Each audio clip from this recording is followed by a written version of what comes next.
Hola a todas y a todos. La verdad es que me da mucho gusto, como siempre, cada año tenemos la oportunidad de hacer nuestra famosa plática de reformas fiscales. Ya llevamos un tiempo haciendo estas pláticas de manera con cápsulas, con la intención de que cada uno de los temas se pueda analizar en el tiempo que ustedes gusten. Como saben, en la plataforma del encuentro siempre va a estar disponible la página de transformaciones del ITESO también.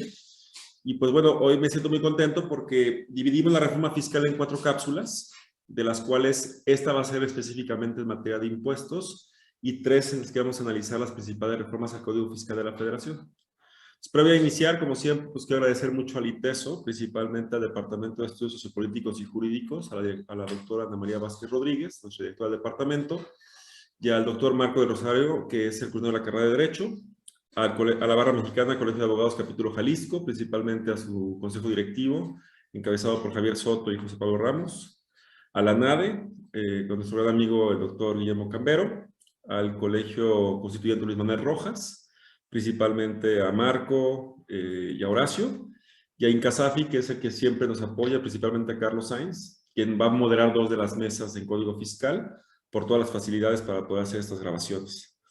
La primera cápsula va a ser el tema, como decía, de impuestos. Ahora sí que estoy con puro contador, así que van a platicar más ellos que yo, porque pues yo me meto, yo como abogado a veces me hago bolas, entonces ya ahí les meteré la bola a ustedes a ver cómo va. El punto es, vamos a dar un poco de las principales reformas en temas de ley de ingresos, ley de impuesto sobre la renta y del IVA, no tanto vamos a hablar del IEPS. Y para eso, primero saludo con mucho gusto al contador público de Moyo García, socio de Startup Solutions. ¿Cómo estás, Oliver? Buenas tardes a todos. Muy bien, gracias Juan Carlos. Felipe, Julio, buenas tardes. Agradezco al ITESO la invitación y el encuentro de innovación jurídica que tan atinadamente diriges. Muchas gracias. Un placer estar Ya, aquí. Oliver lleva tiempo dando cursos con nosotros. Creo que ya es tu tercero, ¿no, Sensei? Esta es la tercera vez o cuarta, ¿no? Ya perdí la cuenta, pero siempre es un placer estar con ustedes. Ya sabes que es tu casa. Tenemos también el gran gusto de tener a uno de los fundadores del Encuentro de Nación Jurídica, gran amigo, presidente del Colegio de Contadores Públicos de la Universidad de Guadalajara, un abogado, contador con su propia firma y la verdad un gran amigo sobre todo, el maestro Felipe Jesús Arias Rivas. ¿Cómo estás, Felipe? Bien, Juan Carlos, muchas gracias. Muchas gracias por esa presentación. Un gusto estar de nueva cuenta aquí en el Encuentro de Innovación Jurídica. Hola, Oliver. Muy buenas tardes. Julio, buenas tardes. Un gusto compartir con ustedes este escenario. Y felicidades por tu primer año que vas en la presidencia. Vamos, sé que te va a ir muy bien, ¿eh? Muchas gracias, Juan Carlos. Y bueno, tenemos a alguien nuevo que acaba de entrar al Encuentro de Innovación Jurídica, pero sé que cuando lo escuchemos va a ser alguien que va a estar acompañándonos seguido en este tipo de eventos, por lo menos una vez al año en la Reforma, que es el contador Julio César Maciel Aragón, subdirector fiscal de Grupo Horfruit, y que te invitamos particularmente el día de hoy porque el tema de IVA está muy metido y además es una persona con una gran capacidad técnica. ¿Cómo estás, Julio? Juan Carlos, buenas tardes, muy bien, muchas gracias. Al contrario, gracias a ustedes por la invitación. Un placer, Felipe, Oliver, insisto, realmente muchas gracias por la invitación. Va a ser el primero de muchos, van a ver, van a estar platicando mucho, así que ojalá se la lleven bien y si no, mejor, porque los catorrazos se ponen más divertido, hay más impacto cuando hay catorrazos. La verdad es que, como saben, es una reforma, creo que es una reforma amplia en términos generales, hay una modificación muy significativa en cuanto a artículos. Código es un cambio radical. En materia de impuestos y ley de ingresos, sabemos que la ley de ingresos se publica de manera anual y cambia o se mantienen algunas cosas, vamos a hablar de eso, pero creo que es una reforma muy amplia, con muchos artículos, y lo que hicimos fue en diálogo con los panelistas definir los principales temas para no abordar tanto, sino analizar los temas que consideramos los más centrales de la reforma y de mayor interés para la gente. Me parece interesante hablar un poco de que en la ley de ingresos hay un incremento significativo para efectos de los ingresos tributarios. Vemos un incremento importante en IVA sobre todo. Hay una reducción en IEPS en las estimaciones. En renta sigue el incremento. Y yo les preguntaría un poco de la lectura que podamos tener de esta estimación de ingresos para entrar antes de propiamente la ley. Creo que el tema central que le da sentido a todas las cápsulas es cuánto queremos generar de dinero en este año, cuánto estimamos obtenerlo.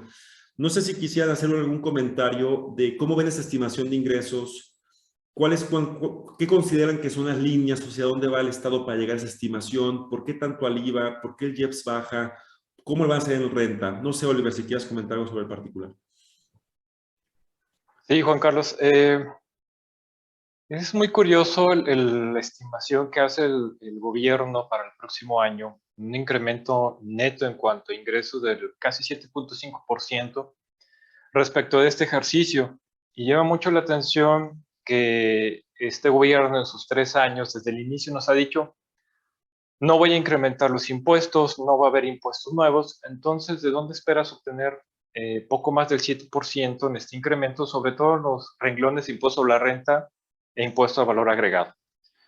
En mi opinión, apuestan demasiado, creo yo, a este nuevo régimen simplificado de confianza, tanto para personas físicas como morales, como que el gobierno cree o su expectativa es que todas las personas, tanto físicas como morales, la mayoría migren hacia este nuevo régimen, entre comillas, de confianza para efectos de que paguen sus impuestos. Y como más adelante nos platicará Julio, esta mecánica en cuanto al acreditamiento del impuesto a valor agregado, que también, en mi opinión, va a modificar a partir del 2022 el pago de este impuesto, para mí son los puntos medulares por los cuales pretenden incrementar la recaudación. Tan solo en el IVA, el puro IVA, más del 21% respecto al año anterior. Sin embargo, y espero equivocarme, yo no creo que lleguen a esas expectativas de crecimiento, toda vez que va saliendo de un año atípico como fue 2020, que derivado de la pandemia, muchos contribuyentes no pudieron pagar sus impuestos. Apenas 2021 viene la reactivación económica, pero por contra ya tienes una inflación acumulada de más del 7% en lo que va de solo 10 meses del ejercicio. Felipe, tu lectura sobre la estimación de ingresos. Bien, podemos dar diferentes lecturas a esta estimación de ingresos, que como bien lo comenta Oliver, en materia de IVA llama mucho la atención el porcentaje de incremento comparativo. Y uno, como bien lo señala él, pudiera ser esa expectativa que se tiene que contribuyentes del régimen de incorporación fiscal que pueden acceder al estímulo del artículo 23 de la Ley de Ingresos de la Federación migren al régimen simplificado de confianza, atraídos por las bajas tasas del impuesto sobre la renta, que es del 2.5, la tasa más alta, comparada contra la tasa más alta de la tarifa actual, que es del 35%, pudiera parecer que es muy atractivo.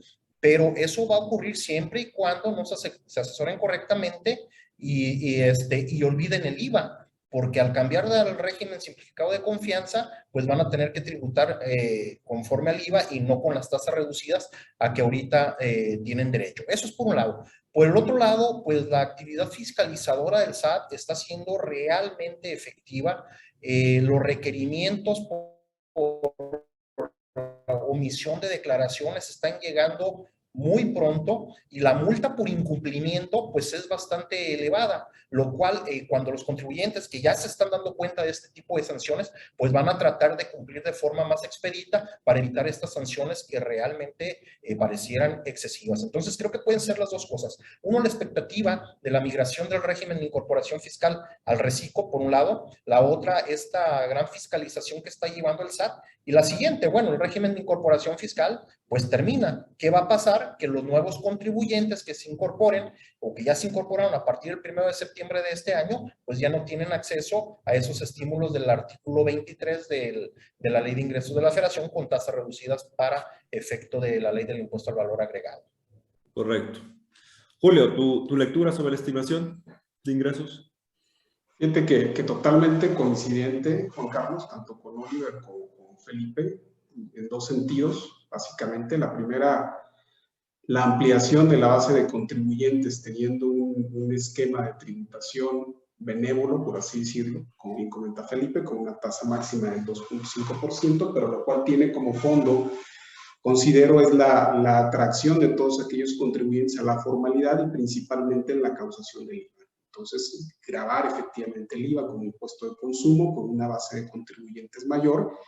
Y también, como bien comenta Felipe, la tecnología ha ayudado mucho al SAT para llevar a cabo la fiscalización. El SAT está fiscalizando con un menor esfuerzo, con un menor costo, a través de cartas de invitación, insisto, utilizando la tecnología. Y creo que una buena prueba de ello es lo que está implementando a través del CFDI de traslado y carta aporte, en donde a través de una regulación exhaustiva en cuanto a las mercancías que van a tener tránsito por caminos de jurisdicción federal, pero vamos, esta es la prueba de que al SAT le está resultando fácil, insisto, utilizar la tecnología para poder fiscalizar, y donde a través de un clic puede tener una radiografía general de un contribuyente, una estadística general de este, y poder recaudar a través de cartas de invitación, no a través de un acto formal de fiscalización, sino a través de una carta de invitación que puede tener recursos de manera más rápida, ¿no? Por así decirlo. Entonces, básicamente son esos dos sentidos.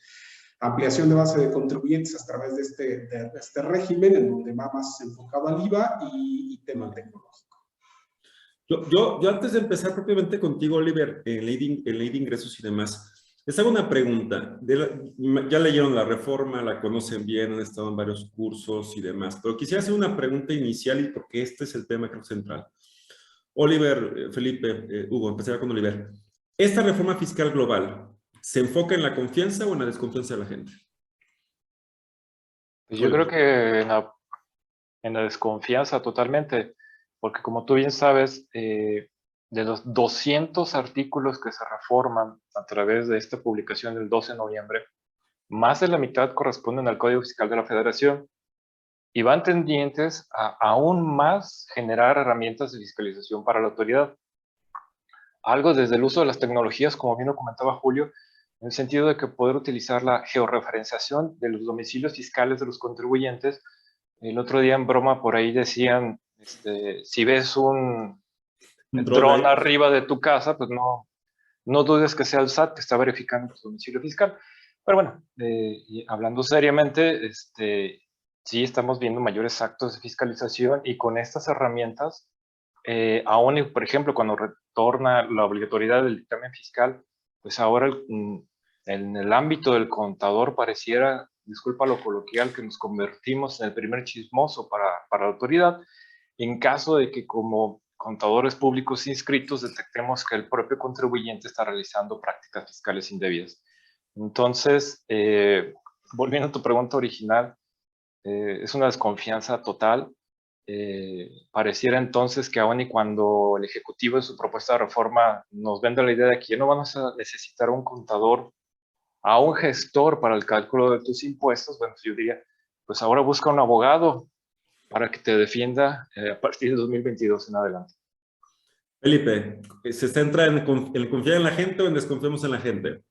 Bueno, yo creo que la confianza solo se encuentra en el nombre de los regímenes, porque efectivamente ya lo platicábamos en otro foro, Oliver y yo, pues la confianza está en la ley del impuesto a la renta, pero la desconfianza está en el Código Fiscal de la Federación, que le incorporaron mayores medidas de apremio, ¿no? Entonces, definitivamente yo no estoy de acuerdo, o no considero, pues, que esté basado en la confianza de la ciudadanía.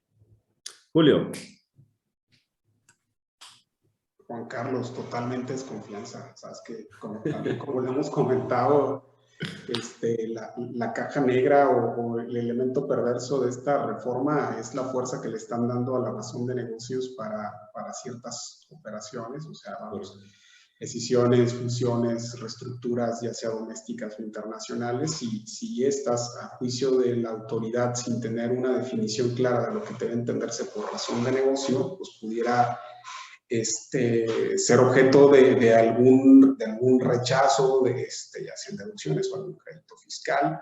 Entonces, insisto, yo creo que es totalmente desconfianza. Estos elementos tan subjetivos como le están dando fuerza a este tema de razón de negocios, en donde no hay reglas claras, se habla de un comité que no se sabe quién lo forma, no se sabe cómo está operando para poder vamos, que en el ejercicio de las facultades de comprobación el SAT determine que no hay razón de negocios, tendríamos que caer en manos de este comité para efecto de poder advertir si nuestra operación es correcta o no es correcta. Entonces creo que desde ahí es totalmente desconfianza.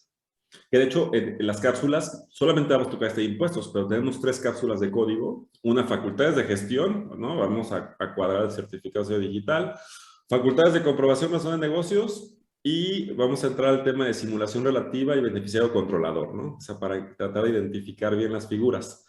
Pero lo digo porque en la sesión de hoy, pues vamos a dar muchas cosas más, un poquito menos más agradables, que el régimen de confianza, que los estímulos, ¿no? Y a los abogados nos dejan siempre las malas noticias. Bueno, vamos a ver un poco de usufructo, que también está medio chistoso y cuentas incobrables. Bueno, ya habiendo hecho este pequeño diagnóstico inicial, creo, Oliver, que podemos, si les parece bien para hablar de ley de ingresos, le voy a hacer a Oliver una serie de preguntas muy concretas para dar información a la gente, y si les parece bien, hacemos comentarios breves, ¿les parece? Para tratar de sacar rápido ley de ingresos y sobre todo sacar los temas más importantes. ¿Les parece bien? Les vamos así, y si tiene algún comentario, en cuanto contesta Oliver, vamos dando la respuesta para sacar rápido este tema. Perfecto. Oliver, primero, ley de ingresos, modificaciones en tasa de recargos para tema de pago de créditos a plazos. No, siguen exactamente igual de lo previsto en 2021, inclusive en 2020, es decir, si yo opto por pagar en parcialidades hasta 12 meses, continúa la misma tasa, el 1.26%. Si es hasta 2 años, el 1.53%. Y a partir de 24 mensualidades, el 1.82%. Por lo que los recargos por mora continúan exactamente que este año, es decir, el 1.47% mensual. Exactamente igual continuamos. Ok. Creo que la siguiente puede ser interesante. ¿Modificaciones en tasa de retención de renta por intereses? Sí, dentro de lo poco bueno de la reforma es otra vez la disminución en cuanto a la retención que me va a hacer el sistema financiero por los intereses que vaya generando a través de mis inversiones. Para el próximo año la tasa va a quedar en 0.08% anual, lo cual es un decremento considerable respecto a la que tenemos todavía para 2021, que era del 0.97%. Ha venido a la baja, acorde con la realidad del sistema financiero, en cuanto bueno, a menor generación de intereses de inversión, es menor la retención correspondiente. Y ahí, para tratar la persona física de recuperar algo del impuesto que le hayan retenido, bueno, a través de su declaración anual y el uso de deducciones personales, pudiera recuperar parte del impuesto retenido. ¿Algún comentario sobre el tema de tasa de interés? Si les parece interesante. Creo que es algo bueno, ¿no, Felipe? Sí, digo, parece que recapacitaron al tener una tasa ahora sí realmente baja, porque en 2019 no sé qué ocurrió, que la tasa de retención se fue a más del 1%, y la cual es aplicable sobre el capital, ¿no? sobre los intereses pagados, ¿no? Entonces el ISR retenido realmente era en exceso. Para este año baja al 0.98%, creo, y bueno, pues es bastante la disminución que habrá para 2022, pero como bien dice Oliver, pues ya acorde a una realidad económica del país. ¿Algún comentario, Julio, en particular, tema de intereses? No, coincidente, Juan Carlos. Perfecto. Muchas gracias. Estímulos, Julio. Perdón, Oliver, estímulos. ¿Modificación alguna? Estás en silencio. En materia de estímulos, de igual manera continuamos conforme a los que traíamos en este ejercicio. Básicamente, que los contribuyentes que realizan actividades empresariales puedan acreditar el IEPS, que paguen por la adquisición o importación de diésel o biodiesel o sus mezclas, contra el ICR causado en el ejercicio, siempre y cuando lo utilicen en maquinaria general. Inclusive los AGAPES pueden solicitar la devolución de ese IEPS pagado. Y bueno, esta limitante en cuanto a los ingresos ya la traíamos, es decir, puedes aplicar el estímulo siempre y cuando tengas ingresos menores a 60 millones de pesos.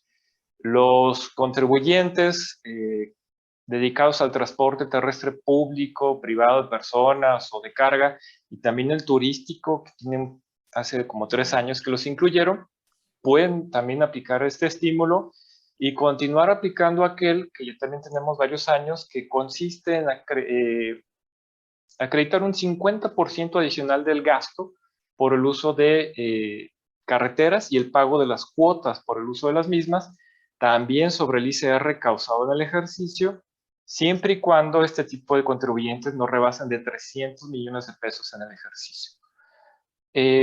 Otro estímulo que tiene, ya sería el tercer año, es para aquellos contribuyentes que enajenen libros, periódicos y revistas, consistente en una deducción adicional del 8% del costo por la adquisición de ese tipo de productos, libros, periódicos y revistas, siempre y cuando no rebasen de 6 millones de pesos de ingresos en el año. De todos los estímulos en el impuesto a la renta, es el único que no se considera ingreso acumulable. Es decir, si yo opto por aplicar alguno de estos estímulos, tendré que acumularlos para efectos del ICR, excepto el que acabo de comentar, el de los contribuyentes que enajenen libros, periódicos y revistas. Hacen esa aclaración porque por ahí había alguna interpretación de que en el momento de la aplicación del estímulo no era ingreso acumulable, ya queda totalmente definido en la propia ley de ingresos. Ok. ¿Algún comentario sobre estímulos? ¿No? Multas, reducciones de multas. Sí, se prevé también, como en años anteriores, en el caso de que el contribuyente sea objeto de una facultad de comprobación por parte de la autoridad y decide autocorregirse antes de que se levante el acta final, tengo ahora reducción. Parece que al gobierno no le gusta la palabra condonación, del 50% de las multas, siempre y cuando pague contribuciones, actualización de recargos. Si decido autocorregirme después de que se levante el acta final, entonces la disminución en cuanto a la multa, la sanción nada más será del 40%, teniendo que pagar el 60% de esa sanción. Que ahí nomás hay que tener presente cuál es el acuerdo conclusivo, que si una vez que se levanta el acta final, el oficio de observaciones o la provisional con una calificación de hechos y vamos al acuerdo conclusivo, nos regularizamos, hay un beneficio por una sola ocasión del 100% de condonación de reducción de multas o condonación, como lo queramos llamar. Y como veremos un poco en código, lo único que modificación en el acuerdo conclusivo fue establecer un plazo de 12 meses para su resolución, ¿no? Sí, y recordemos que a partir de este año se limitó la presentación de dicho acuerdo, ¿no? Sí, a 20 días a partir de la notificación de la calificación, ¿no? Como cada vez van restringiendo más el acuerdo conclusivo, pero todavía existe este beneficio del 100% de condonación de multas, pero que no está en la ley de ingresos, sino está en Código Fiscal de la Federación.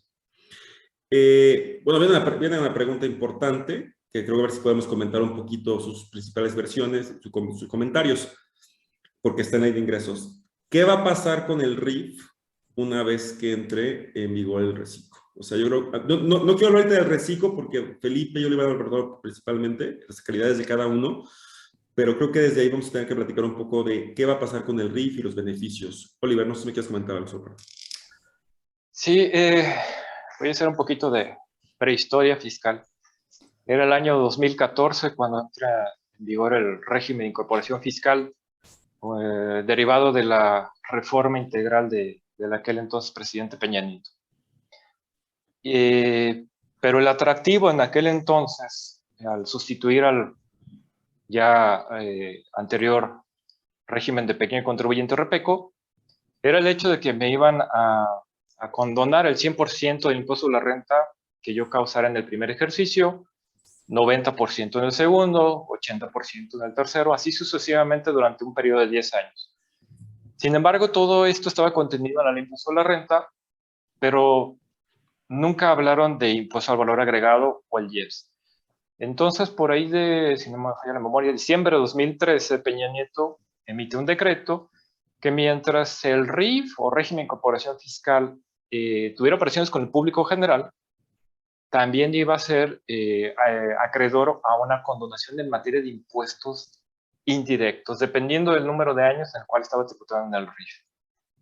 Pasó todo 2014, ese decreto solo aplicó para ese ejercicio, llega 2015, marzo del 2015 vuelve a emitir otro decreto para la aplicación del mismo estímulo en cuanto a impuestos indirectos para 2015.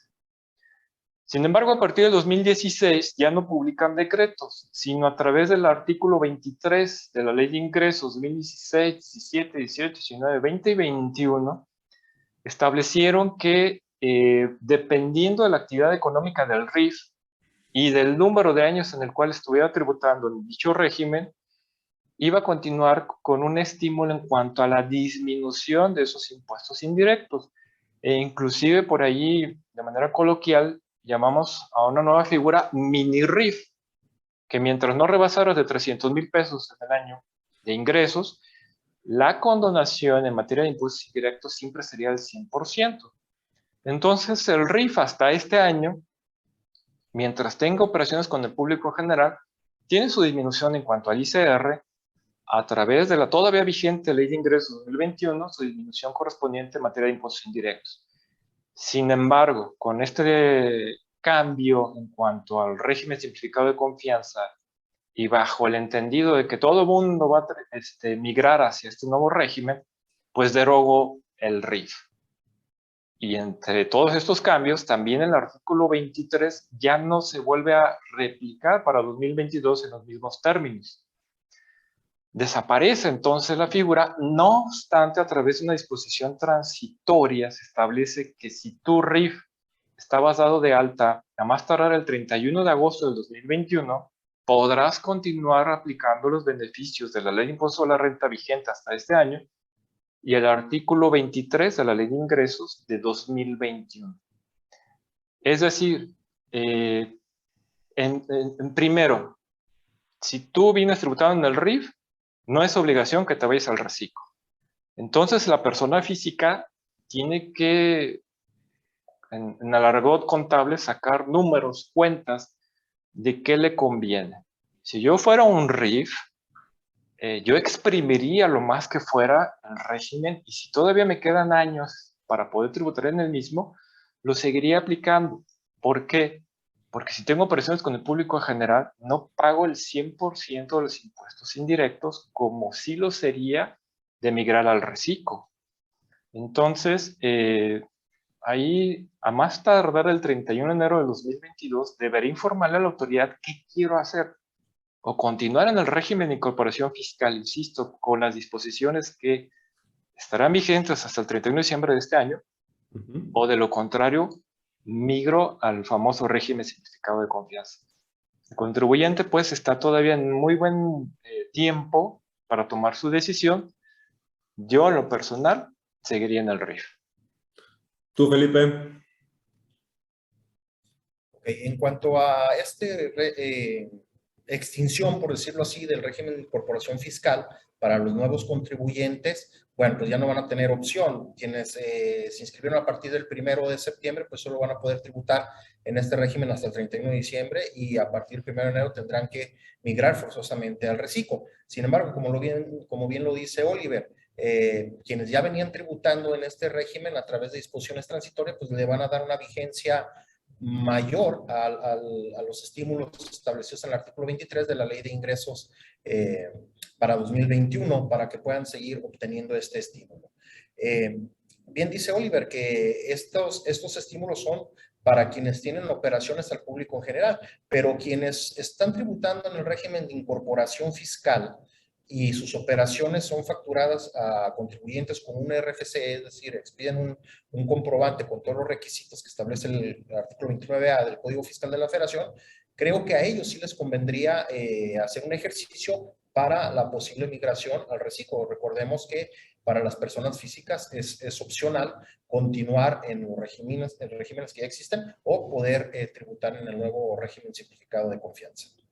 O sea, Oliver, si soy un mini RIF, me quedo siempre sin pagar impuestos, ¿no?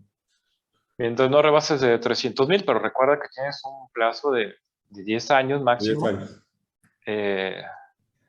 Si vengo en el RIF desde 2014, pero el decreto de Peña Nieto en 2015 me dijo, vuelve a considerar 2015 como tu primer año.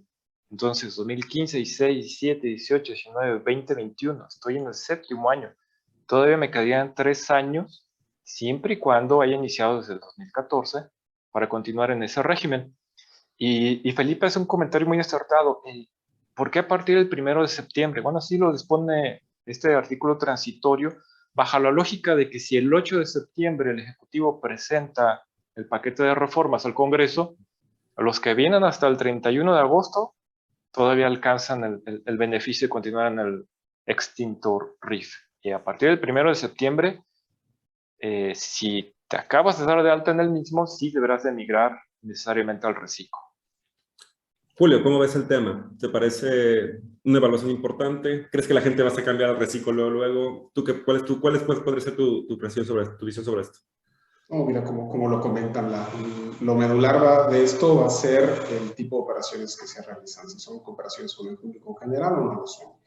Si son operaciones con el público en general, por razón de tasa, yo te diría pues, seguir en el RIF, porque pues, el IVA es un 16% contra el 2.5% que se pudiera pagar el costo de la renta, entonces pues, siempre es preferible ese tema del 16% de IVA. Y ya han dado caso de si no se realizan operaciones con el público en general, pues bueno, el régimen simplificado de confianza puede ser un buen aliciente, ¿no? En función de la tasa que va del 1 al 2.5, que son tasas adecuadas, ¿no?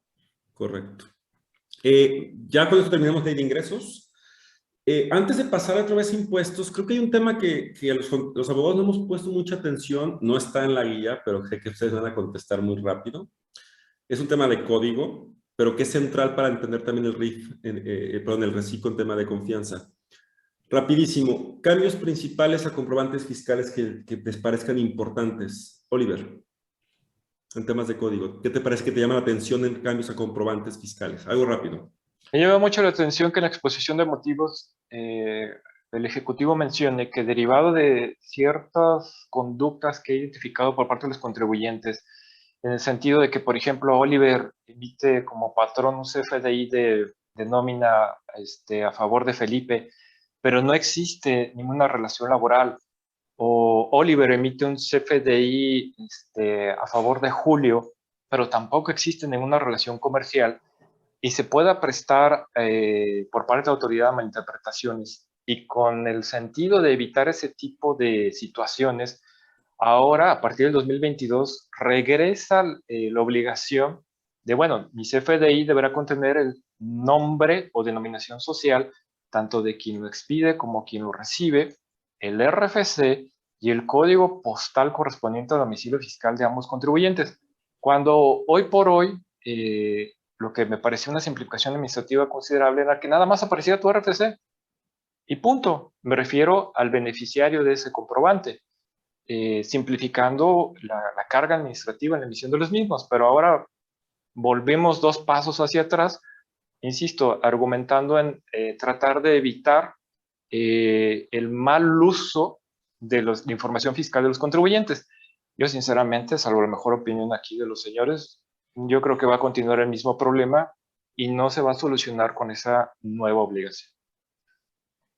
¿Algún comentario sobre comprobantes fiscales? Digo que les parece interesante comentar rápido.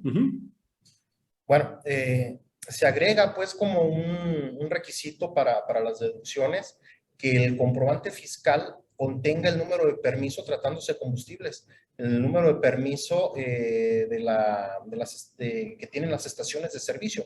Es un requisito adicional para la expedición del comprobante, pero además para deducibilidad. Y también se agrega como un requisito el tema de el uso que se le va a dar al CFDI y que tengan los complementos, los cuales no estaban a nivel de ley ni de código. Correcto. ¿Algún comentario por lo que te parece interesante en el tema de comprobantes? No, creo que con lo comentado por Felipe y por Oliver, básicamente se contempla lo más importante. Lo que pasa es que es un tema que veo que no te comentamos mucho ahí con los abogados, lo vamos a comentar mucho, entonces quería nomás centrar esa parte. Vamos a pasar ahora sí a parte más impuestos. Perdón, doctor. Sí, creo que también es muy importante, otro aspecto muy relevante de los comprobantes es, rápidamente, muchos contribuyentes tienen la costumbre de estar cancelando CFDI de ingresos cuando son objeto de una revisión por parte de la autoridad y no han pagado sus impuestos. Entonces se reduce considerablemente el plazo. Si tú quieres cancelar un CFDI en materia de ingresos, tienes hasta el 31 de diciembre el ejercicio al cual corresponda, y siempre y cuando la contraparte acepte la cancelación del mismo, porque dice la autoridad en su exposición de motivos, cuando llego y ejerzo facultades de comprobación respecto de años anteriores, el contribuyente se agarra cancelando CFDI de ingresos. Y también otra práctica que hace mucho el contribuyente es, bueno, para evitarme todo el proceso de la cancelación, emite un CFDI de egresos bajo algún concepto de devolución, rebaja o descuento. Entonces, otro de los cambios muy importantes para mí es si esa devolución, si ese descuento o bonificación no tiene un soporte documental, en el caso de una facultad de comprobación, me van a quitar dicha deducción y me van a obligar a acumular el ingreso correspondiente. Gracias, perdón. Iba a comentar el tema de la cancelación, porque ha sucedido casos en los que le molesta a la autoridad hacer cancelación y sustitución de comprobantes de ejercicios distintos, ¿no? Ya ha habido casos así complicados que sabemos que la autoridad los toma y justamente ponería límite del ejercicio, ¿no? Para no poder lograr hacer ese cambio de cancelación y sustitución como no quiere la autoridad. Hemos tenido experiencia sobre eso, ¿no? Creo que aquí el punto interesante, podemos pasar allá impuestos propiamente. De tema de IVA, no sé, Felipe, si de tema de IVA, Julio va a hablar un tema central, como bien decía Julio, como decía Oliver, en el tema del no objeto. Pero antes de entrar al IVA, también te voy a preguntar así de trancazo, pero sé que lo vas a poder resolver rápido. ¿Qué temas te parecen interesantes de IVA así rápidos, en temas de tasas y demás, antes de entrar al tema del no objeto? ¿Excepto el tema de no objeto? No, Julio va a hablar del tema no objeto. Ah, ok. Pero solamente vamos a enfocarnos vamos a profundizar en el tema de no objeto. Pero si te preguntara de IVA, ¿qué otros temas que no sean el no objeto te parecen interesantes, así brevemente? Básicamente de IVA fue escasa la reforma, lo más trascendental es los ingresos no objeto. Se agrega como tasa 0% la enajenación de toallas femeninas y copas de gestión menstrual, es lo que se agrega como tasa 0% para impuesto al valor agregado. Correcto. Oliver, ¿algún otro tema de IVA que no sea el tema de hoy que vamos a platicar con Julio, perdón? Bueno, supuestamente para otorgar mayor seguridad jurídica al contribuyente ya se establece que es tasa cero, o se aclara, mejor dicho, que la enajenación de alimentos para animales y no solo para humanos es a tasa 0%, derivada de una serie de criterios, inclusive por parte de la propia autoridad y algunos tesis por ahí que recordarás, tuvimos algunos casos inherentes, pero bueno, ya a partir de 2022 se aclara que dicha tasa 0% también aplica para la enajenación de alimento para animales, pero continúan las mismas excepciones, es decir, saborizantes, aditivos, etcétera, esos seguirán grabados a la tasa general del 16%. Perfecto. Creo que era lo más importante, ¿no? El tema de tasas. Pero creo que el tema central, y por eso me ha hecho esto también Julio, porque es por el tema de que como trabajas, conoce mucho el tema de IVA, está muy a la mano con el tema del IVA. Creo que aquí, Julio, y fíjate, he ido a varias pláticas y no pelan mucho este tema, ¿eh? Y creo que es un tema muy importante, es un tema de mucha complejidad, ¿sí? ¿no? Y creo que es importante, si nos puedes ir llevando de la mano, ¿por qué es importante entender qué es una actividad no objeto y qué trascendencia tiene principalmente para el acreditamiento? Sí, claro, mira, aquí como dice el refrán, la tercera es la vencida. Después de 3 intentos, creo que ya al Ejecutivo le quedó la reforma ya con algo de forma. ¿Y a qué me refiero? Y como dices tú, platicando un poquito el contexto de en qué consiste el acreditamiento. Si yo realizo puros actos grabados, actos del 16%, 0%, todo el IVA acreditable que yo pague, o todo el IVA, perdón, que yo pague, puede ser acreditable en contra de mi impuesto trasladado. Si yo realizo solo actos exentos, luego entonces todo el IVA que yo pague identificado con esos actos exentos no tendrá que ser acreditable. Y el ejemplo más claro de ello es como el del doctor, que realiza actos exentos, entonces todo el IVA de sus inversiones o de sus gastos forman parte de su costo, no lo puede acreditar. Y luego entonces hay contribuyentes que realizan ya sea operaciones grabadas, 16 o 0, o operaciones exentas. Y en donde el IVA que ellos pagan por la realización de esas actividades no es fácilmente o no es identificable con alguna de ellas para que pueda ser acreditable o no acreditable. Y es ahí en donde se somete un factor de prorrateo para poder llegar a ese acreditamiento. Pues bueno, a partir del 2022 incluyen un elemento dentro de la mecánica de acreditamiento que son los actos o actividades de objeto, que es algo que ya estaba dentro de la legislación, es algo que se incluyó en el 2005 como una limitante del acreditamiento, pero que no prosperó mucho, solo duró alrededor de 6-7 meses dentro del concepto normativo, en virtud de que el Pleno de la Suprema Corte lo tildó de inconstitucional, porque no existía una definición propiamente de actos o actividades de objeto. El Ejecutivo regresó nuevamente para la reforma en 2020, intentando meter este concepto. Sin embargo, la Cámara de Diputados puso ahí un suspenso, dijo que ese era un tema que se necesitaba analizar más a fondo y que no se podía considerar dentro del paquete de reforma 2020. Regresa el Ejecutivo para el 2022, pero ya regresa en principio más estudiado técnicamente en función de una jurisprudencia por contradicción de tesis de la segunda sala de la Suprema Corte de Justicia, en donde se establece un principio de continuidad en la cadena productiva, es decir, a grandes rasgos dice, en la medida en que seas contribuyente del impuesto, es decir, que pagues el tributo, tendrás derecho al acreditamiento. Si no pagas el impuesto, ya sea porque realizas actividades exentas o actividades que no son objeto, entonces te deberás de considerar consumidor final y ahí es que se frena el acreditamiento y tendrá que ser parte de tu costo. Esto en virtud, esta jurisprudencia por contradicción de tesis, en donde inclusive participó la administración jurídica de Zapopan al alegar algunas devoluciones, va en un sentido muy sencillo. ¿A qué me refiero? Empresas que compraban cartera a los bancos, obviamente pagaban una contraprestación por esa compra de cartera, pero con posterioridad ellos lograban la recuperación de esas cuentas por cobrar. Entonces volteaban a la ley del IVA y decían, bueno, ¿esta recuperación qué es? Enajenación no es, prestación de servicios tampoco, obviamente mucho menos constituye un uso o goce temporal de bienes.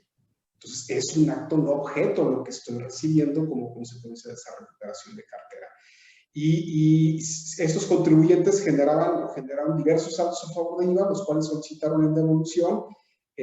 Algunas administraciones, bueno, más bien todas las administraciones les negaron la devolución del impuesto, argumentando de que, oye, pues si no eres contribuyente del IVA, pues no tienes derecho a acreditarlo. Hubo tribunales colegiados en donde sí otorgaron el derecho a la devolución, diciendo, oye, pues si no es objeto del impuesto y realiza otras actividades sujetas a la tasa del mismo, pues entonces sí tendrá derecho al acreditamiento, pero otros colegiados tienen. Entonces, en virtud de ello, se genera esta jurisprudencia por contradicción de tesis, en donde prevalece el hecho de que no podrá ser acreditable todos aquellos impuestos que se paguen y se realicen actividades de objeto, y es que sale de ahí este elemento ya como una limitante del acreditamiento y como una definición en donde en términos generales los elementos esenciales de la definición serán actos no objeto del impuesto los que no se realicen en territorio nacional. Entendamos que la ley del IVA no grava sujetos, grava actos o actividades que se realicen en territorio nacional, o bien aquellos que realizándose en territorio nacional no son objeto del impuesto. Creo que el primer universo es fácil de identificar, es decir, aquellos actos o actividades que no se realizan en el territorio nacional, y en donde pudiera ser un poco más complejo es el segundo universo, que son aquellas actividades que realizadas en el territorio nacional no constituyen una enajenación, una prestación de servicios o un otorgamiento de uso temporal. Traigo a colación esto, por ejemplo, les va a pegar, considero muy fuerte, a aquellos contribuyentes que realizan el transporte aéreo de bienes. Recordemos que al ser una prestación de servicios que se presta parcialmente en territorio nacional, solo el 25% de este servicio está gravado al 16%, y el otro 75% restante se considera un acto no objeto.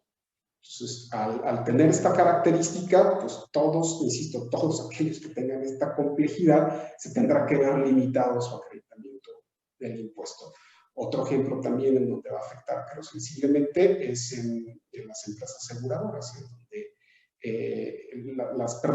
las empresas que reciban como consecuencia de la recuperación de seguros algunas cantidades, y como consecuencia de ello no lo pueden ser acreditable. Entonces, por ahí va en el sentido recaudatorio. Esto tiene cierta lógica en el incremento que se da en la ley de ingresos respecto a este tipo de tributo, y que va sobre esta mecánica, ¿no? Yo creo que aquí el ejercicio es realizar dentro de los clientes o dentro de los contribuyentes pues un catálogo de todas aquellas actividades que pudieran ser no objeto del impuesto y que estuvieran relacionadas con el acreditamiento del mismo. Ok, no, muy claro, muchas gracias. Oye, Oliver, te preguntaría, entonces no tenemos nuevos impuestos, ¿verdad?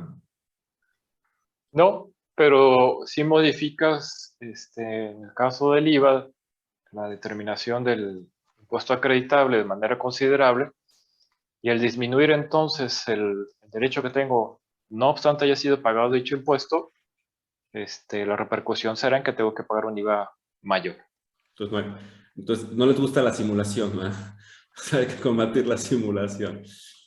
Felipe, ¿qué te parece el tema del no objeto? ¿Qué te llama la atención? ¿Cómo lo ves?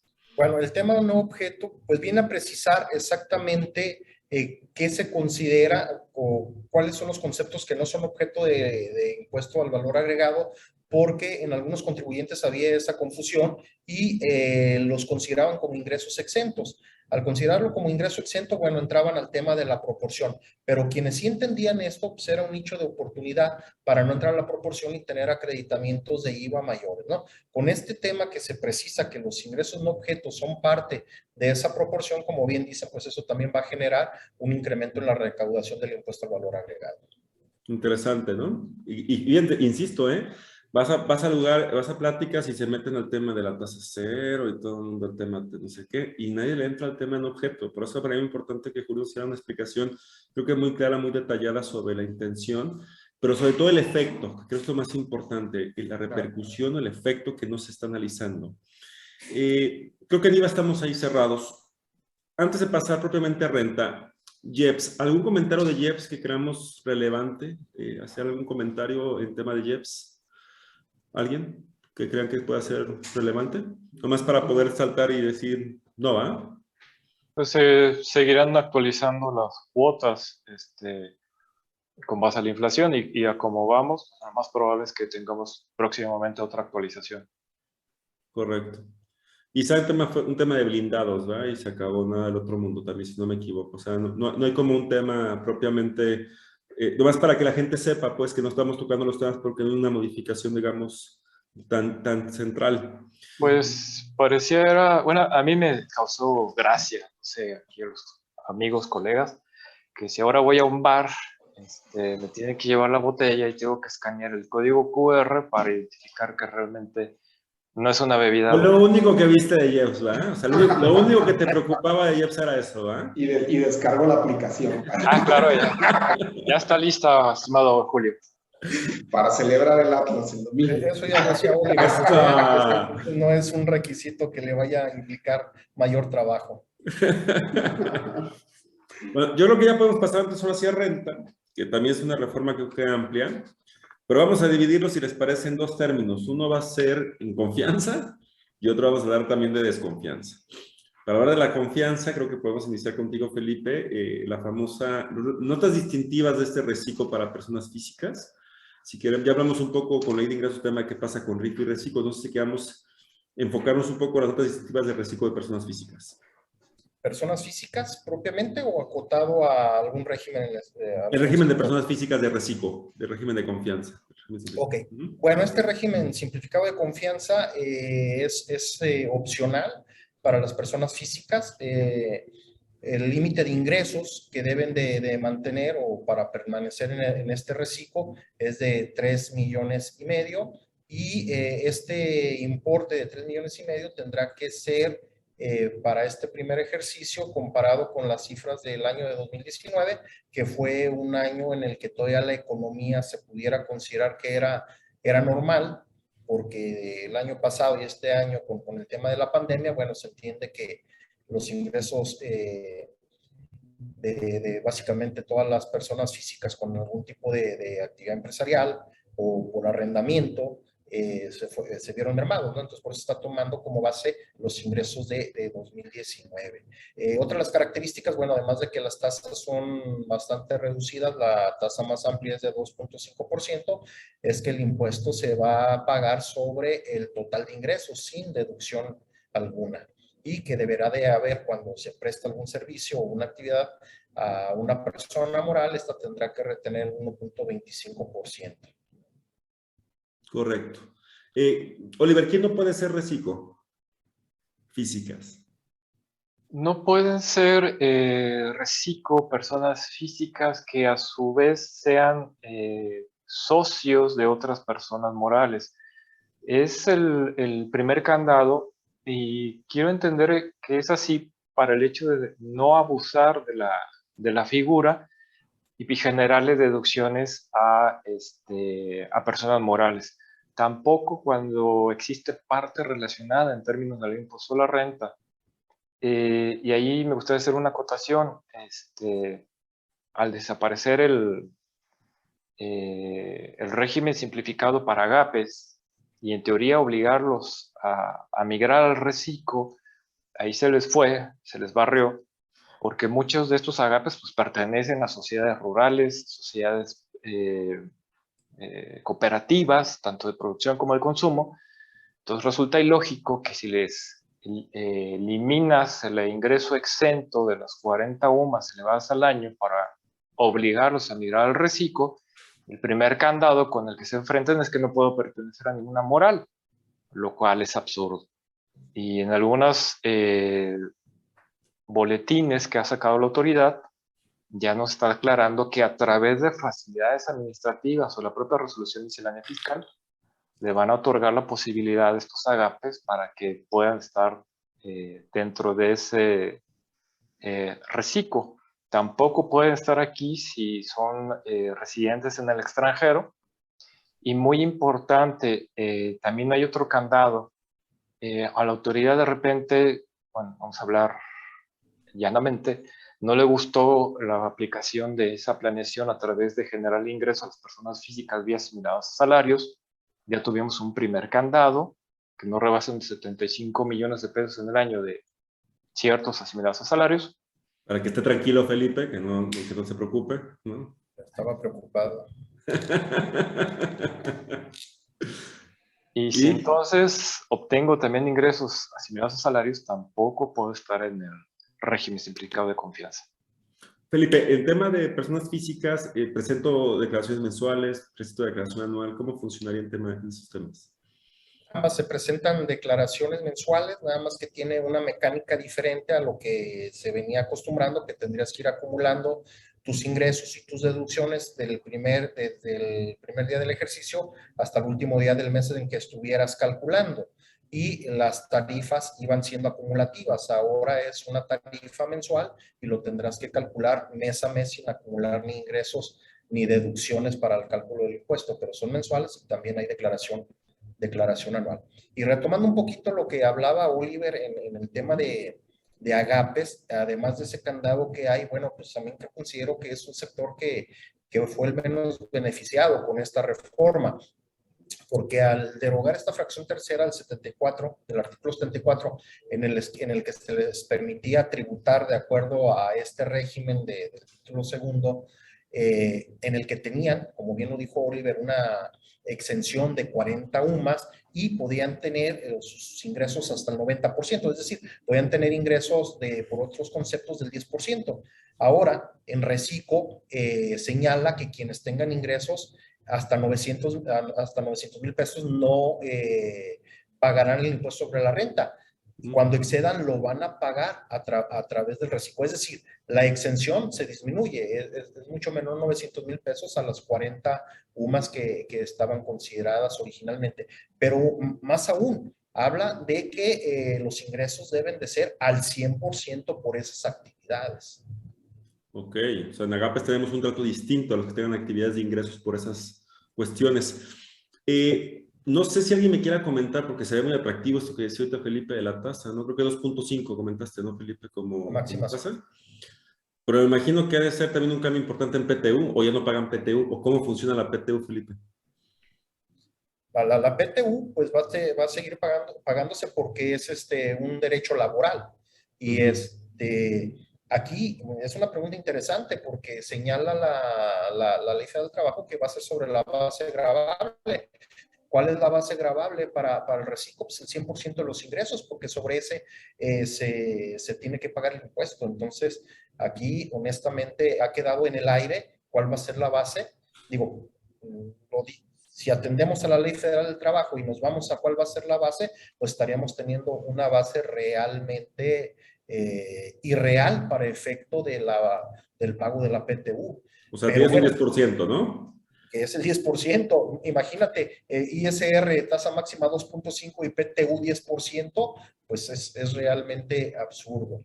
Ahora, esta reforma quedó mucho a deber desde mi punto de vista porque en los diversos ordenamientos que se reformaron, señala bastante que se darán a conocer mediante reglas de carácter general. ¿Qué esperamos? Una resolución miscelánea bastante nutrida y se está trasladando ese tema de las contribuciones y de las obligaciones, etcétera, a una miscelánea fiscal que creo que pudiera en algún momento extralimitarse a lo que debería ser. Solo reglas de carácter general que no modifiquen los elementos sustanciales de los tributos. Julio, ¿tu opinión sobre el reciclo personas físicas? Fíjate que aquí hemos hablado de que solamente se basa en los ingresos, pero ojo, o sea, si realizamos actos gravados para efectos del IVA, nos deberán importar los ingresos, pero también las deducciones. No deberemos perder de vista las deducciones y que éstas cumplan los requisitos de deducibilidad para que puedan ser acreditables. Entonces, aun y cuando para impuesto a la renta le interesa solo el ingreso, para efectos de IVA sí tendremos que estar con una observancia muy particular respecto de lo que pueda ser deducible para que a su vez pueda ser acreditable. Entonces, con esto que comenta Julio, que me parece central, ¿eh? Yo creo que si tomamos en cuenta la determinación de PTU y que voy a pagar IVA y tengo que acreditar, yo te preguntaría, Oliver, entonces no necesito contador, ¿va? El régimen me quita los contadores. No necesito gestores que me hagan mi declaración. ¿Estás de acuerdo? No, no, doctor, todo lo hará un algoritmo a través de la página, si es que no se cae, donde te va a determinar todo el impuesto en base a los FDI que tú hayas emitido y efectivamente cobrado. Pero como bien lo señala Julio, imagínate un RIF que migra a dicho régimen, que no está acostumbrado a pagar sobre operaciones público general y que ahora en este nuevo régimen simplificado de confianza no tiene un equiparable al estímulo en materia de indirectos, pues tendrá que ahora estar pagando IVA, pero necesita entonces ahora guardar sus comprobantes, pedir factura. Al final creo que es muy aventurado decir que el contribuyente no va a necesitar de alguien que lo auxilie en la terminación de los impuestos. Correcto. Bueno. ¿Algo más que queramos comentar de reciclo físicas? ¿Alguien más? ¿Algo que se haya quedado más o menos? ¿No? ¿Bien? Todo bien. Julio, Felipe, Oliver, perdón, Felipe. Pues entonces pasamos, si les parece, ahora al estímulo fiscal del reciclo de personas morales, si no me equivoco, está así como, está en reestímulo, si no me equivoco, ¿no? Oliver, ¿qué nos puedes comentar del reciclo de personas morales? Lo primero que llama la atención de este nuevo, entre comillas, régimen, bueno, hoy por hoy, si yo reviso el título 7 de la Ley de Impuesto a la Renta, que se llama Estímulos Fiscales, tengo un estímulo fiscal para personas morales que no rebasan 5 millones de pesos de ingreso en el año. Es algo que los contadores le pusimos el régimen de flujo de efectivo para morales. Perfecto. Con esta reforma, derogan ese estímulo y en el mismo título de estímulos fiscales se incorporan el régimen simplificado de confianza para personas morales. Y lo que llama primero la atención es que el artículo 206 inicia, deberán, entendiéndose como una obligación, pero no se supone que es un estímulo, que por eso está contenido dentro de un título de estímulos fiscales. Entonces, lo primero que llama la atención, ¿es obligación o es opción? ¿Quién puede tributar de las personas morales en este reciclo? Aquellas que son constituidas únicamente por personas físicas que no rebasen de 35 millones de pesos de ingresos. Y si yo voy a iniciar actividades, yo persona moral, cuando estime que no rebase de esos 35 millones de pesos en el año. Si en algún momento lo rebaso, a partir del ejercicio siguiente deberé tributar en el régimen general personal morales conforme al título 2. Lo atractivo, entre comillas, igual que insisto que el régimen todavía está vigente hasta el 31 de diciembre de este año, es que voy a tributar en base a flujo de efectivo. Es decir, acumulo hasta que efectivamente cobro, deduzco hasta que efectivamente pago gastos, inversiones. Y otro cambio atractivo es que mis inventarios, la adquisición de mercancías se deducen a la compra y no hasta que se enajena el inventario a través del costo de lo vendido. Pareciera entonces un régimen más justo, entre comillas, porque ya no voy a necesitar de un coeficiente de utilidad basado en un ejercicio inmediato anterior o en ejercicios anteriores que nada tienen que ver con mi realidad actual y que a veces obliga a la persona moral a realizar pagos provisionales en exceso respecto de su realidad económica. Y lo vivimos en el 2020, cuando traía coeficientes de utilidad altos y tenía que estar pagando provisionales a cuenta del anual. Aquí quiero hacer también un breve paréntesis. También dentro de las reformas en renta es de que ya se aclara la posibilidad de disminuir ese coeficiente de utilidad. Bueno, regresando al reciclo, la forma entonces en la que voy a pagar yo persona moral es ingresos cobrados, menos deducciones pagadas, menos la PTU pagada, menos pérdidas fiscales pendientes de amortizar y directamente por la tasa del 30%. A diferencia del de físicas, como bien nos comentaba Felipe, este sí tiene que irse acumulando desde el 1 de enero hasta el mes en el cual estoy realizando el pago provisional de impuesto a la renta.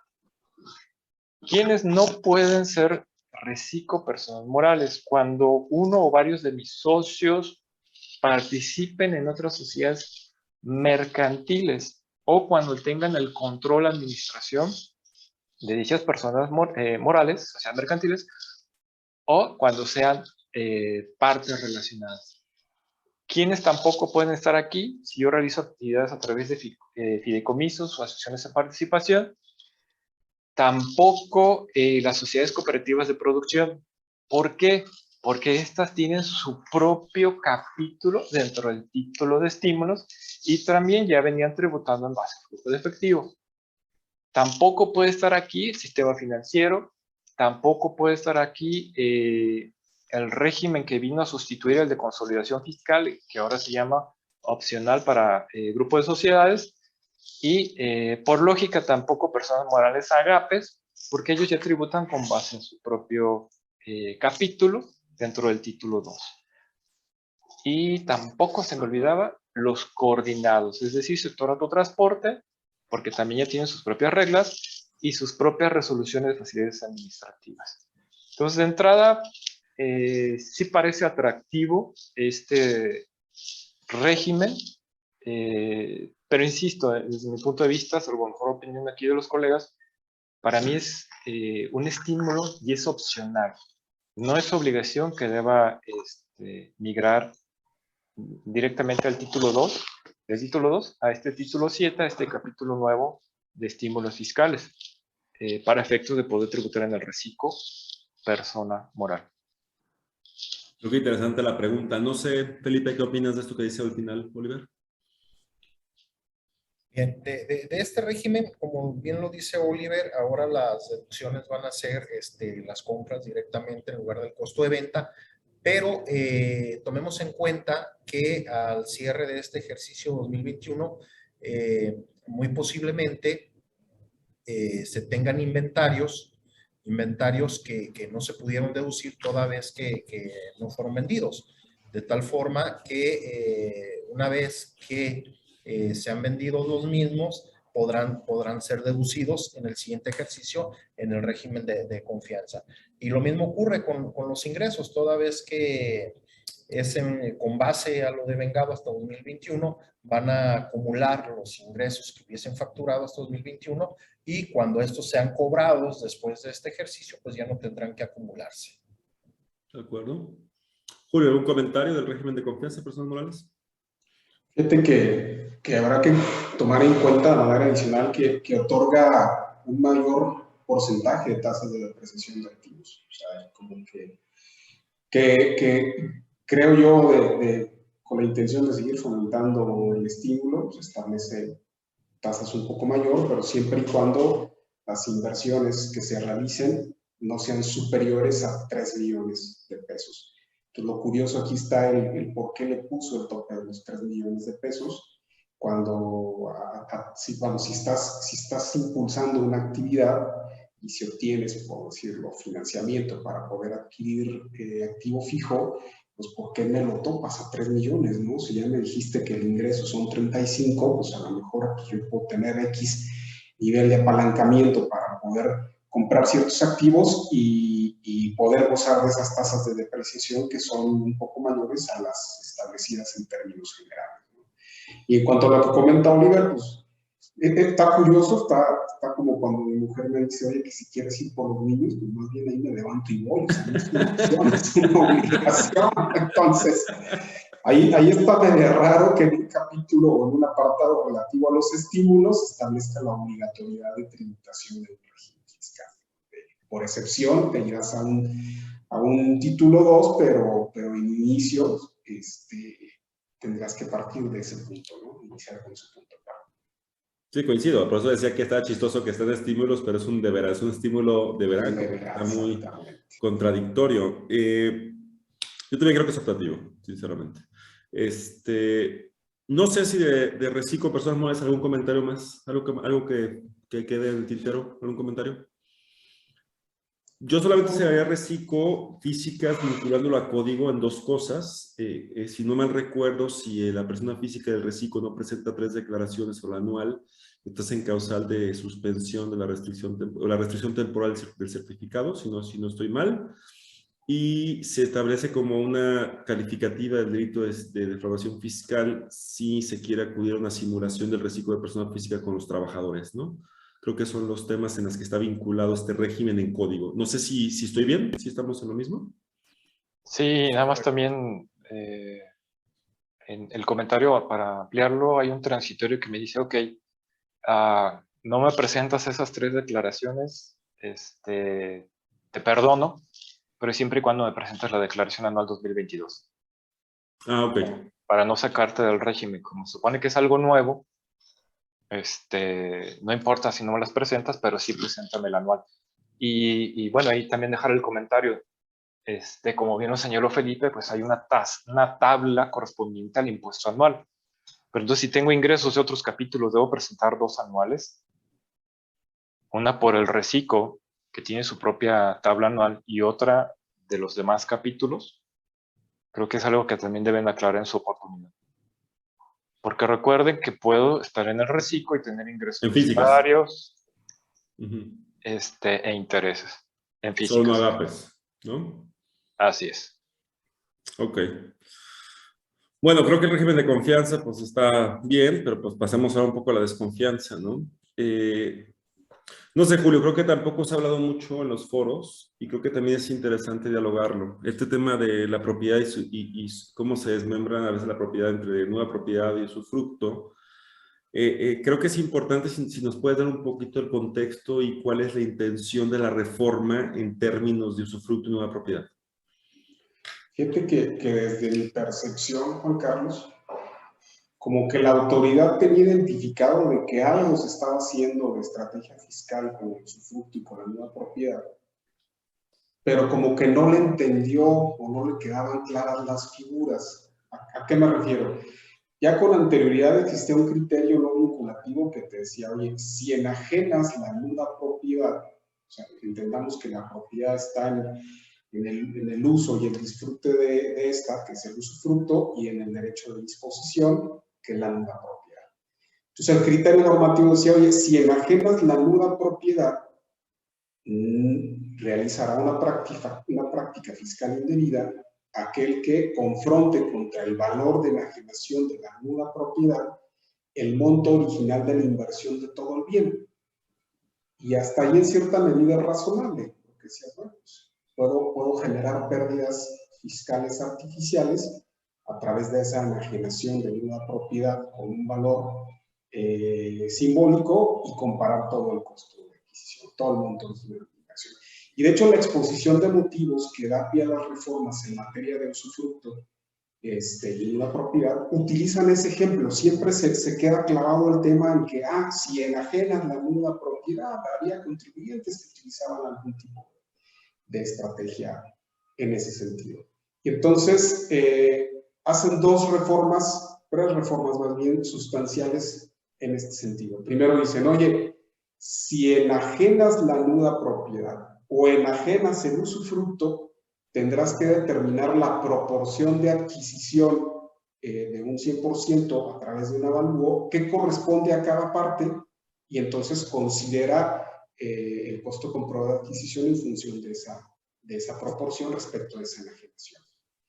Pero no habrá que perder de vista que en realidad cuando se transmite el usufructo no se está llevando a cabo una enajenación, o sea, no es una transmisión de propiedad, porque hay quien puede llegar a decir, oye, pero estoy en la fracción primera del artículo 14 en donde enajeno la propiedad, pero me reservo el derecho de uso. No, espérate, es que la propiedad está en la nuda propiedad. Lo que estás haciendo es que estás cediendo de manera temporal el usufructo, pero eso no es enajenación. Eso para efectos del impuesto de la renta, a mí me tocó verlo muchas veces, pues la transmisión del usufructo se considera como parte de los otros ingresos, pero no como parte de una enajenación. Entonces aquí la autoridad está está encasillando al usufructo dentro de una figura de enajenación cuando jurídicamente no corresponde.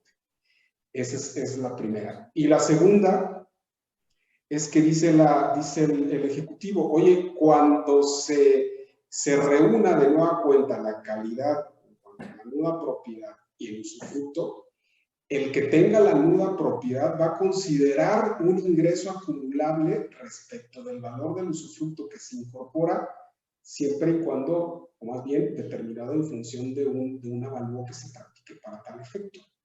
Entonces dices, oye, ¿y en qué momento hubo un incremento patrimonial en mi haber como para efecto de que se pueda considerar que existe un ingreso? Yo sé que son figuras totalmente diferentes el usufructo y el arrendamiento, pero creo que el ejemplo pudiera aplicarse en este sentido. Si yo rento mi casa, y obviamente pues yo tengo la propiedad, pero estamos en un tercero, un contrato de arrendamiento, porque cuando se finiquite el contrato de arrendamiento y entonces yo la pueda usar, curiosamente ahí dice el fisco, ahí hay un ingreso, evalúalo. ¿Por qué? Porque pues el usufructo regresa a ti. Es toda una serie de distorsiones en ingresos. Por ejemplo, yo tengo el caso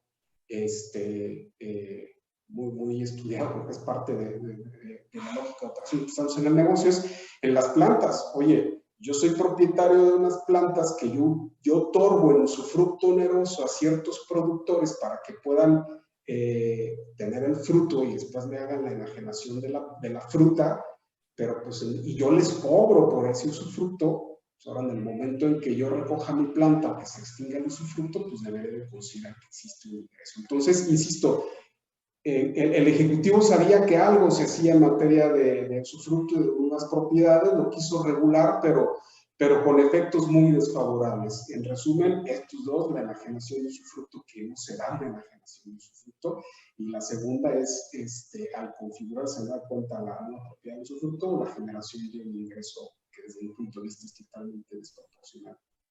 Correcto. Creo que está interesante porque pocos, como que se entiende en términos teóricos la intención, pero ya entrándole al fondo como que sí te empieza a generar un poco de como sin sentido, ¿no? O sea, yo les preguntaría a Oliver, Felipe, esto que dice Julio, ¿les parece que al momento en que vuelva a incorporar el usufructo hay un ingreso?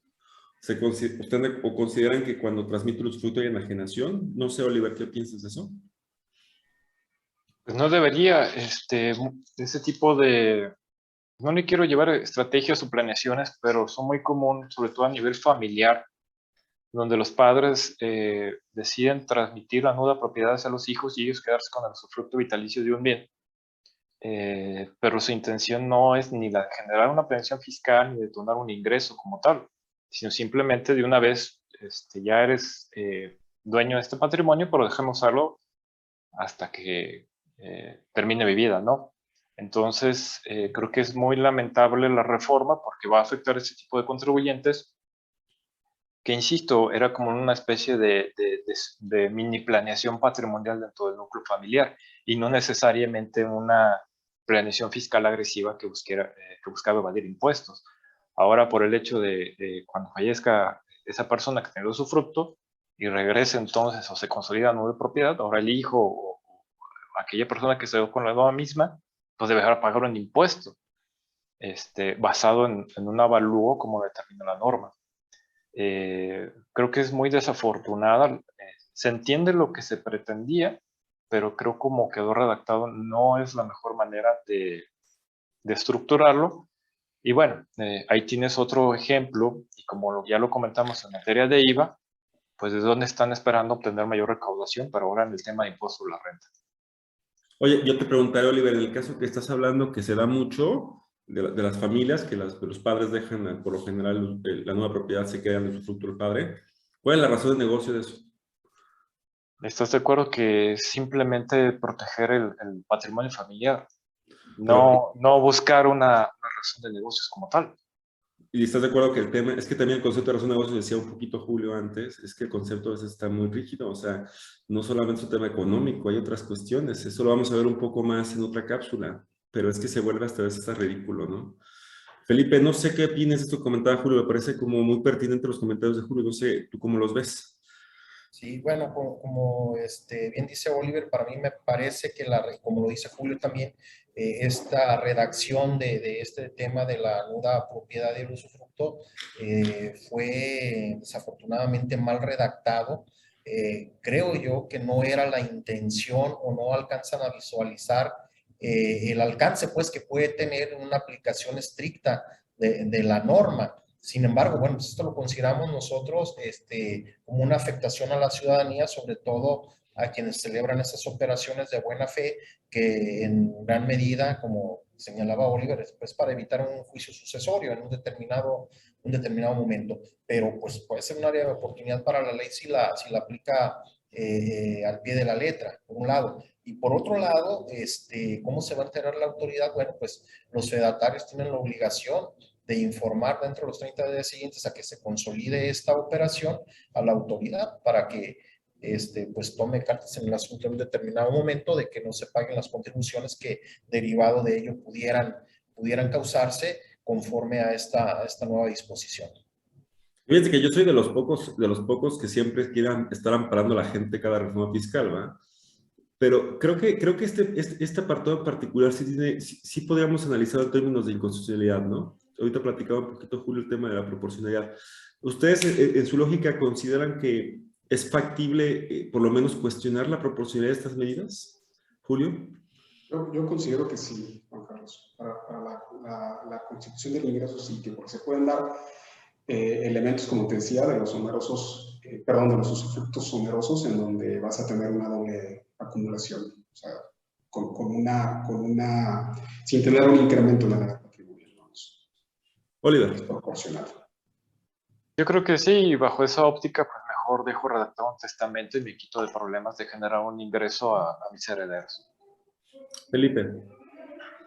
Sí, en este sentido de la transmisión de alguno de los elementos para no gozar con el pleno dominio, considero pues que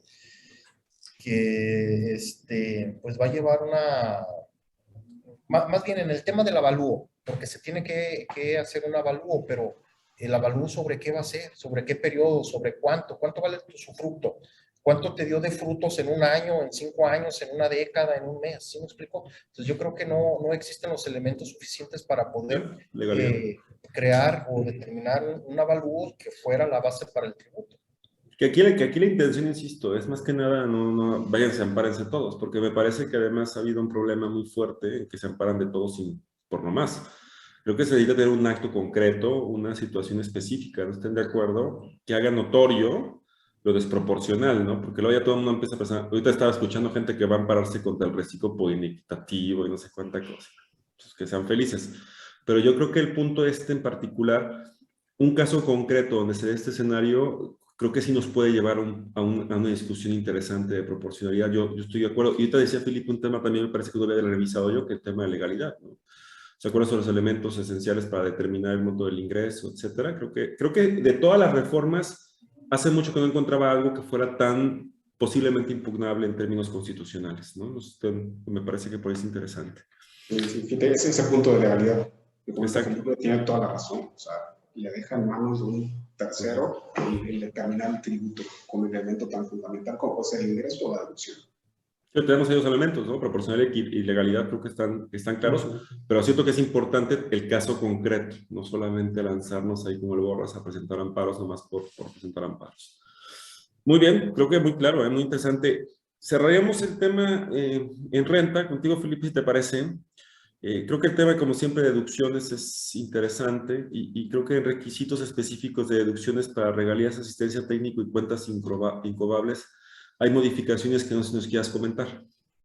Bueno, en este sentido ya se establecía pues que quienes otorgaran este tipo de asistencia técnica lo tuvieran que hacer con recursos propios y decía la norma que a menos que en el contrato se establezca que el mismo va a ser prestado a través de un tercero.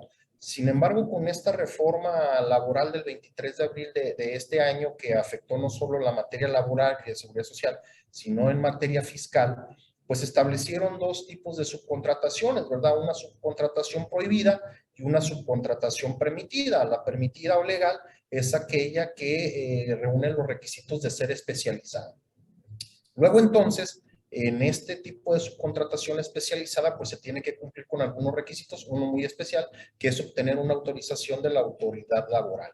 Esto se lleva a materia laboral y ahora en materia de deducciones, bueno, se elimina el tema de que diga en el contrato, que el contrato señale que va a ser prestado por un tercero, pero señala que, bueno, que puede ser siempre y cuando lo que señala el artículo 15 del Código Fiscal de la Federación, que a su vez te remite al artículo 15 de la Ley Federal del Trabajo, que habla de ese registro en el padrón de empresas que otorgan un servicio especializado. Entonces, para el REPSE. Entonces, para que sea deducible, bueno, se tendrá que contar con ese registro en el padrón de la autoridad laboral, que es el REPSE.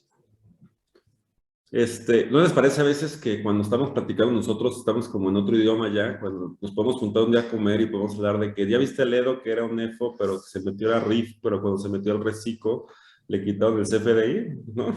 Porque no tenía REPSE, ¿no? ¿Estás de acuerdo? O sea, como que ya tenemos nosotros una fiesta, ¿no? De claves enorme, ¿no? Es correcto. Cuentas incobrables, Felipe, ¿algún comentario?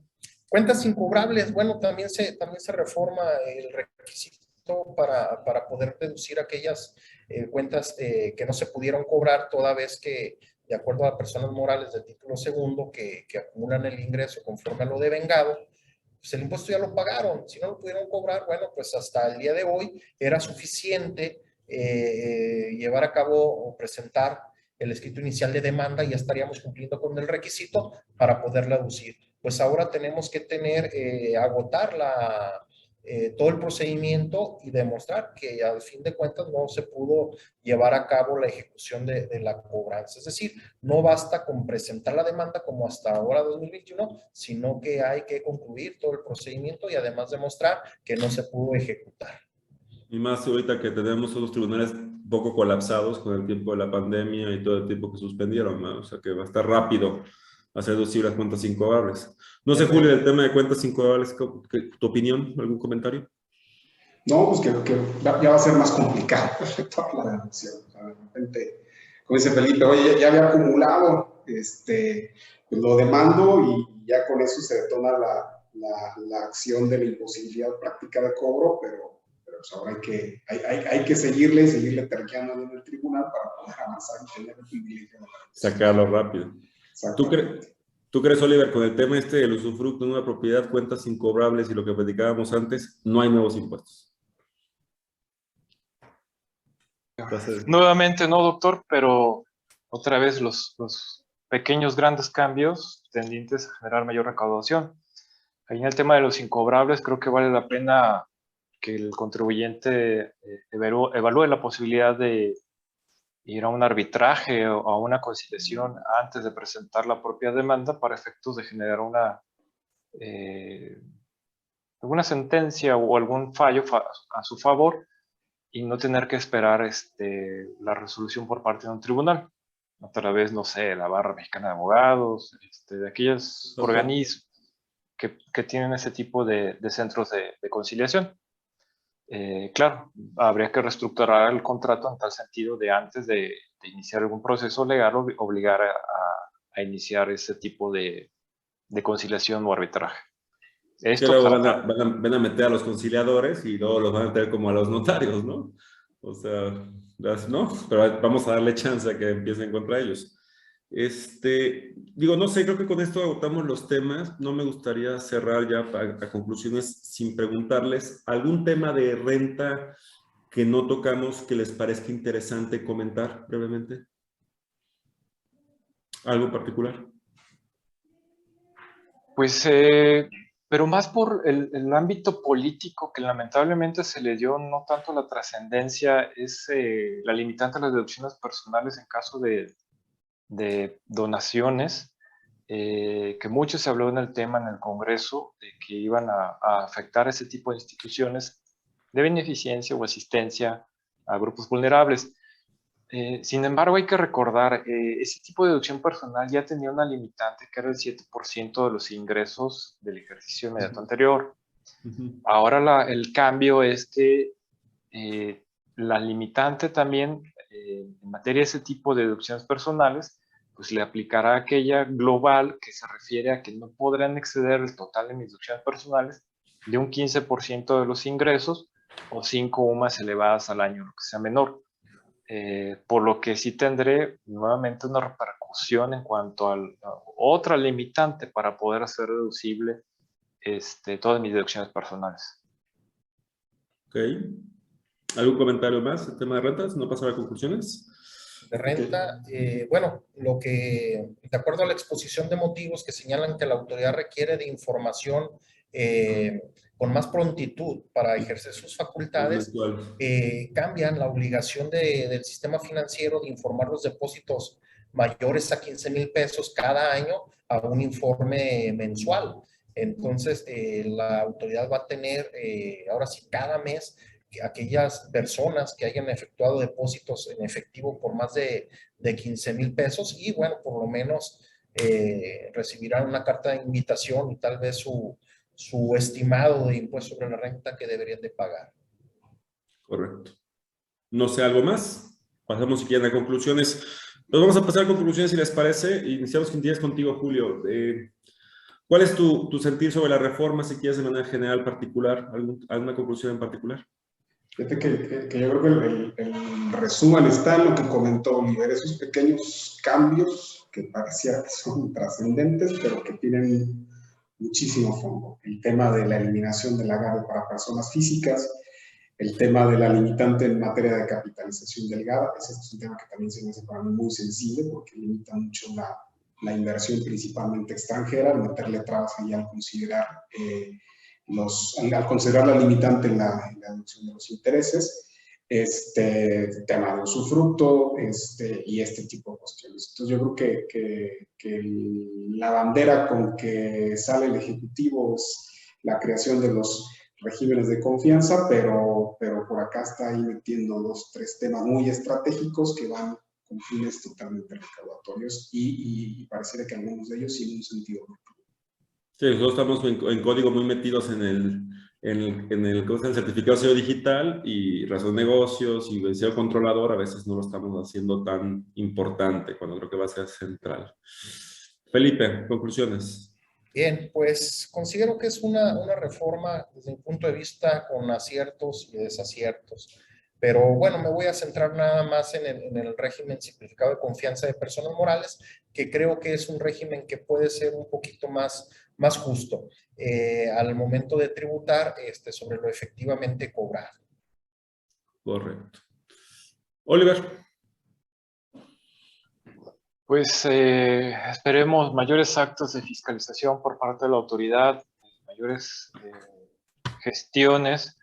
Hoy por hoy, la autoridad sabe cuánto genero de ingresos, cuánto gasto, cuánto estoy omitiendo en su caso en el pago de los impuestos. Entonces, creo que en materia fiscal va a ser un año bastante complicado para los contribuyentes. Correcto. O sea, creo que el comentario es, van a estar duros, ¿no? Los catorrazos. Y luego va a estar también la WIF más dura. Entonces, híjole, esos que se dedican a litigar fiscal van a estar muy contentos porque tienen mucha chamba. No sé quién puede hacer eso, pero estará contento. La verdad es que les agradezco mucho. Creo que estuvo padre el diálogo. Creo que estuvo bastante bueno. Seguro que las 4 cápsulas van a estar muy interesantes porque esa es la intención, generar este diálogo, platicar cosas específicas y bastante interesante. Entonces, pues no me queda más que agradecerles. Agradecer al ITESO, a la Barra, a la NADE, a Luis Manuel Rojas y Incasapi por el apoyo y esperar que nos vemos a la siguiente. Pues muchas gracias. Gracias, que estén muy bien. Gracias, buena tarde. Gracias, buenas tardes.